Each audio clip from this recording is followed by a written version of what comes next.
Potential, potential, potential, potential. That's the word that comes to mind when I think of the Chicago Bears. But also there's this famous adage that says, never believe in something just based off of its potential. But if you continue to follow along with me in this video, I'll show you why the Bears' potential is something we should all believe in. First and foremost, Justin Fields. Fresh off breaking the single season rushing record, he's going into this season with hopes of breaking another record.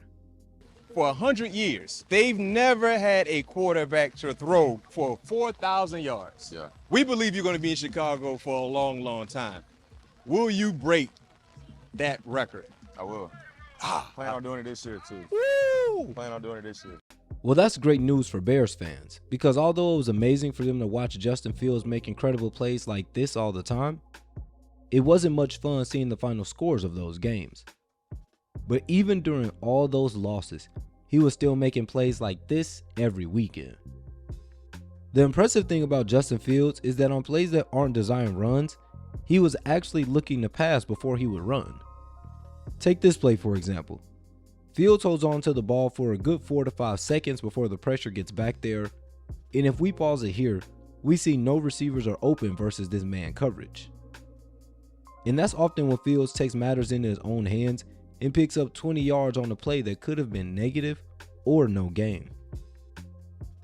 And then here on my personal favorite, the Dolphins get pressure off the edge, which makes Fields step up into the pocket, still looking to pass until the very last second, but he doesn't feel comfortable, so he has no choice but to tuck it.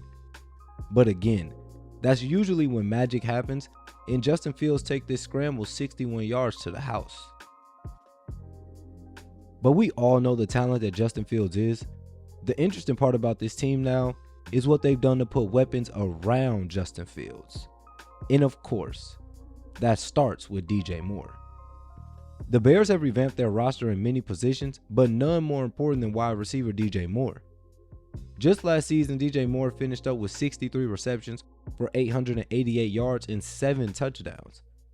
And he put up those numbers while having 3 different quarterbacks start at least 5 games. DJ Moore is a quick, shifty receiver who can use his speed to have defenders playing at his mercy.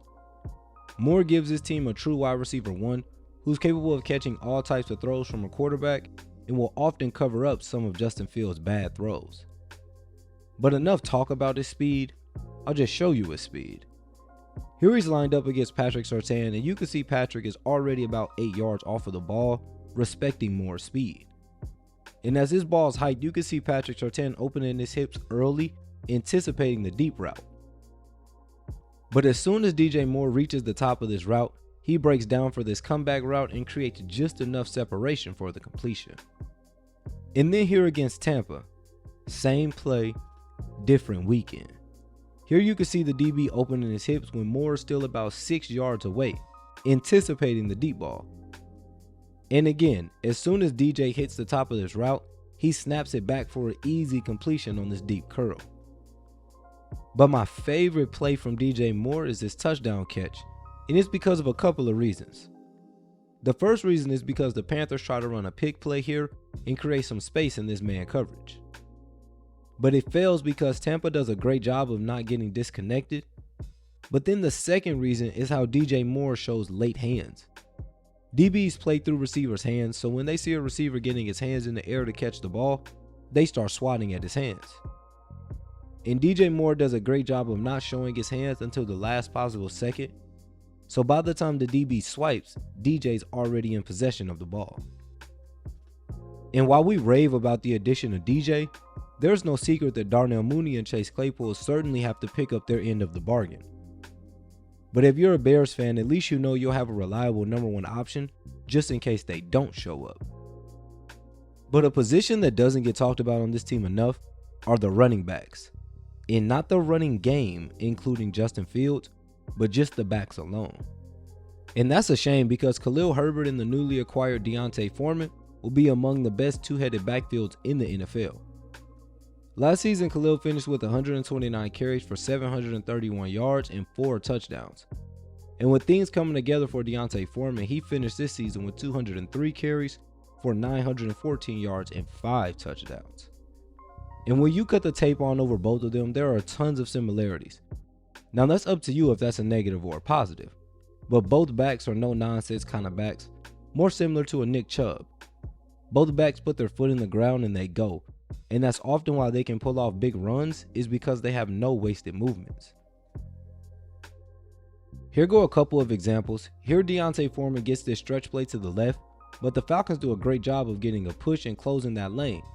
But Foreman has his head up, and as soon as he gets the handoff, he plants and cuts it right upfield with no hesitation.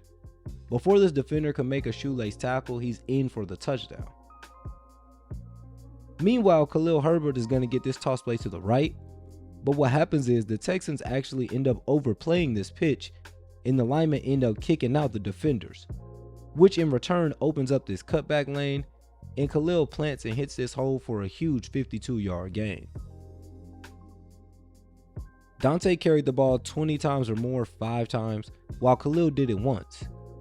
Both backs are capable of carrying the load, and with their downhill running style, it'll put even more pressure on defenses when they're running the read option.